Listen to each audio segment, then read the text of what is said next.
Hello, welcome to tech Janmit. आज के session में हम देखेंगे कि अगर हम कोई इंसर्ट ऑपरेशन किसी कॉम्प्लेक्स व्यू पे ट्राई करते हैं तो क्या वो बेस टेबल को अपडेट करता है या वो कोई वॉयलेशन देता है। ठीक है, तो उसके लिए जैसे पहले वाले सेशन में हमने इंसर्शन के रूल्स को चेक किया था, बट सिंपल व्यू पे जहाँ पे हम सिर्फ एक ही बेस टेबल के साथ में व्यू क्रिएट कर रहे थे और उस पर ऑपरेशन परफॉर्म कर रहे थे इंसर्ट का। तो उसमें क्या हो रहा था, उसमें इंसर्शन हो रहा था बेस टेबल के ऊपर। जैसे ही आप व्यू के ऊपर इंसर्ट क्वेरी चला रहे थे तो वो डेटा आपकी बेस टेबल में इंसर्ट कर रहा था।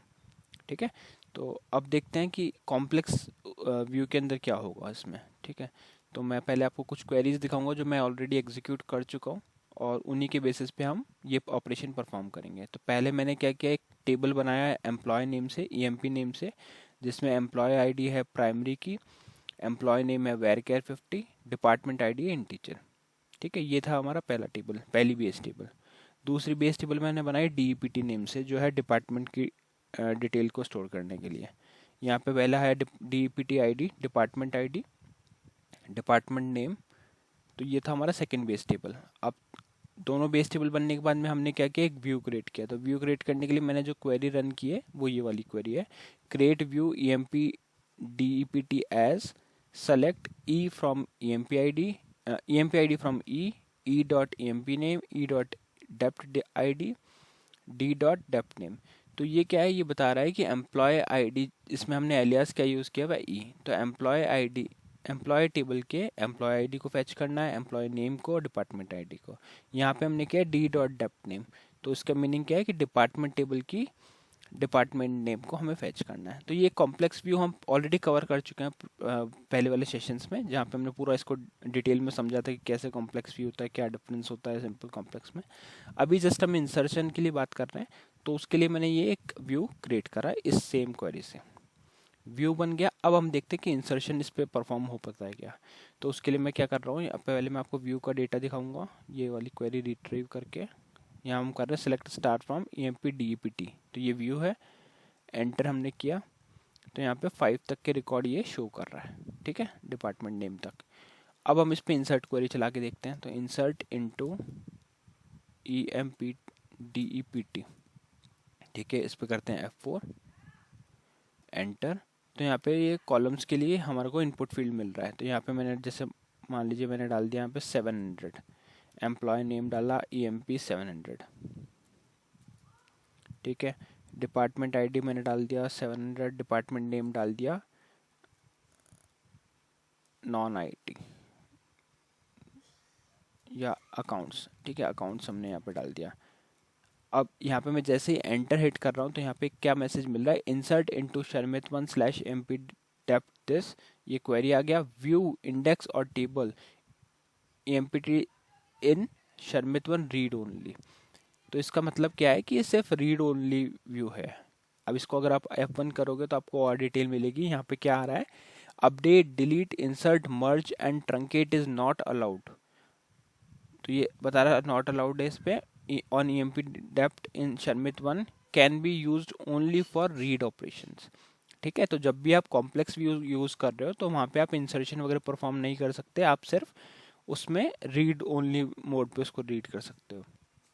A view or logical file can be used only for read operations if one or more of the following conditions are true। तो ये कुछ conditions है जिस condition में सिर्फ हम इसको read कर सकते हैं। जैसे the view contains a distinct keyword, group by clause, having clause, connect by clause, for system time clause और an aggregate function in the outer full select।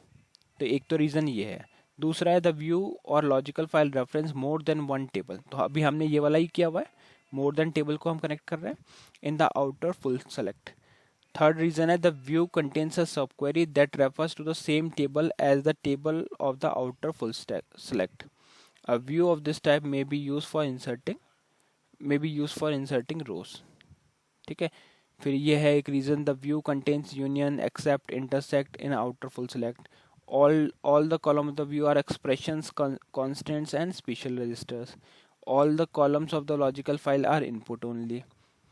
The select list of view omits a column of the base on table that does not allow null value or default value. Inserting into the view is not allowed. A history table cannot be modified directly. ठीक है, तो ये बहुत सारे कुछ rules है जिन cases में हमें सिर्फ रीड ओनली मोड मिलता है कॉम्प्लेक्स टेबल पे और आप उस पर इंसर्शन परफॉर्म नहीं कर सकते। ठीक है, तो ओवरऑल जब भी आपको कुछ ऐसा इशू आ रहा है तो आप एरर पे F1 करके यहाँ से सारे ये रूल्स चेक कर सकते हो, जो भी रूल आपका फॉलो नहीं हो रहा तो उसको आप करेक्ट कर सकते हो अगर आपको इंसर्शन परफॉर्म करना है तो। ठीक है, तो इससे सिर्फ हमारे को इतना समझ में आया कि जब भी हम इस तरह का कोई इंसर्ट क्वेरी चलाते हैं किसी व्यू पे, कॉम्प्लेक्स व्यू पे, तो इंसर्शन परफॉर्म नहीं होता। सेम चीज़ को मैं आपको एसक्यूएल आरपीजी से भी बता देता हूँ एक बार। ज़्यादा कुछ डिफरेंस नहीं है, जस्ट हम वहाँ पे क्वेरी चलाएंगे और वो क्वेरी एरर में चली जाएगी क्योंकि वहाँ पे अलाउड नहीं होता है ना। तो यहाँ पे मैं एक क्वेरी डालता हूँ, कॉपी हमने वहाँ से किया, इंसर्शन इन कॉम्प्लेक्स व्यू, और यहाँ पे लगा देते हैं सेमीकोलन। ठीक है, अब इसको करते हैं कंपाइल।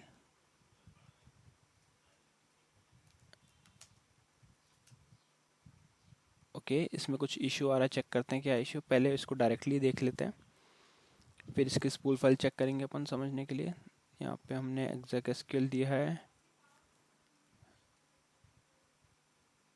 ठीक है, ये है। ठीक है, तो आप यहाँ पे देख रहे हो सभी चीज़ एकदम करेक्ट है, हमने कोई भी इसमें मिस्टेक नहीं की है, सब पूरा प्रॉपर है। तो अब ये रीज़न क्यों आ रहा है ये देखते हैं। तो इसके लिए अब स्पूल फाइल पे चलते हैं, यहाँ पे शिफ्ट F6 प्रेस करते हैं, व्यू 4 पे आप जैसे ही 5 करोगे व्यू 4 पे और बॉटम पे जाके एरर चेक करोगे तो यहाँ पे आपको मैसेज मिलेगा व्यू इंडेक्स और टेबल EMP डेप्ट इन शर्मित वन रीड ओनली। तो वो सिर्फ रीड ओनली है, इस वजह से आपको यहाँ पे कंपाइल ही नहीं करने देगा एसक्यूएल आरपीजी के अंदर। ठीक है, तो इस सेशन में मेनली हमने क्या डिस्कस किया, हमने ये देखा कि कैसे हम अगर हम किसी व्यू पे जो कॉम्प्लेक्स व्यू है उसके ऊपर अगर इंसर्ट क्वेरी चलाने का ट्राई करते हैं तो क्या इशू आता है। सिंपल व्यू में हमने देखा था कि वो सिंपली बेस टेबल को अपडेट कर रहा था, और साथ में कुछ हमने रूल्स भी देखे, तो उन रूल्स की वजह से भी कभी कभार आपकी इंसर्ट क्वेरी नहीं चलेगी जब उनमें से कोई भी जो रूल है इंसर्शन का वो एक्टिव होगा। ठीक है, तो इस सेशन के लिए इतना ही था। नेक्स्ट सेशन में हम बाकी टॉपिक डिस्कस करेंगे। So thank you for watching टेक्शन में।